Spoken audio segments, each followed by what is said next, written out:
Bike അടക്കം വിറ്റിട്ടാണ് ആതിരയെ കാണാൻ തിരുവനന്തപുരത്ത് എത്തിയതെന്ന് കഠിനംകുളം കൊലപാതകത്തിലെ പ്രതി ജോൺസന്റെ മൊഴി.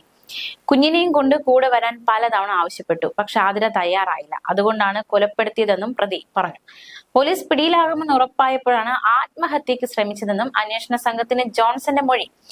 യുവതിയെ കുത്താനുള്ള കത്തി ചിറയൻകീഴിൽ നിന്ന് വാങ്ങി. മാത്രമല്ല, ഈ കൊലയ്ക്ക് ശേഷം ആതിരയുടെ ഭർത്താവിന്റെ ഷർട്ട് ഇട്ടുകൊണ്ടായിരുന്നു ജോൺസൺ ആ വീട്ടിൽ നിന്ന് ആതിരയുടെ സ്കൂട്ടറുമായി കടന്നു കളഞ്ഞത്. ജോൺസൺ ധരിച്ച ഷർട്ടിൽ രക്തമായി. അതുകൊണ്ടാണ് അയാൾ ആ ഒരു ഷർട്ട് വീട്ടിൽ തന്നെ ഉപേക്ഷിച്ചിട്ട് ഭർത്താവിന്റെ മറ്റൊരു വസ്ത്രം ധരിച്ച് ആതിരയുടെ സ്കൂട്ടറിൽ രക്ഷപ്പെട്ടത്. കൊലപാതകത്തിന് ശേഷം താൻ സ്വയം ജീവനെടുക്കാൻ ശ്രമിച്ചുവെന്നും പ്രതി പറഞ്ഞു. ഈ മാസം 7-ാം തീയതി തമ്മിൽ കണ്ടുവെന്നും അന്ന് തന്റെ ബുള്ളറ്റിൽ ഒരുമിച്ച് യാത്ര ചെയ്തിരുന്നുവെന്നും പ്രതി മൊഴി നൽകി.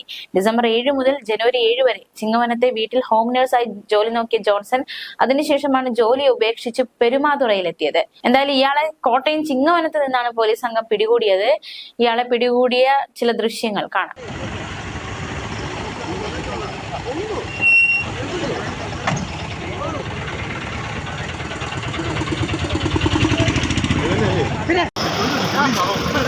ഒരുത്തനെ കൊന്നിട്ട് വന്നാണ്.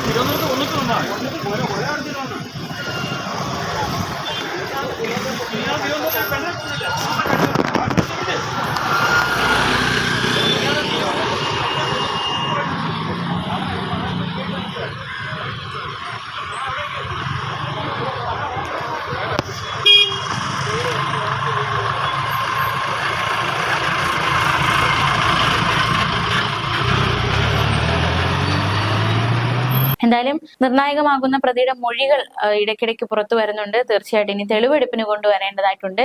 തെളിവെടുപ്പിന് കഠിനംകുളത്തെ വീട്ടിൽ പ്രതി എത്തിക്കും.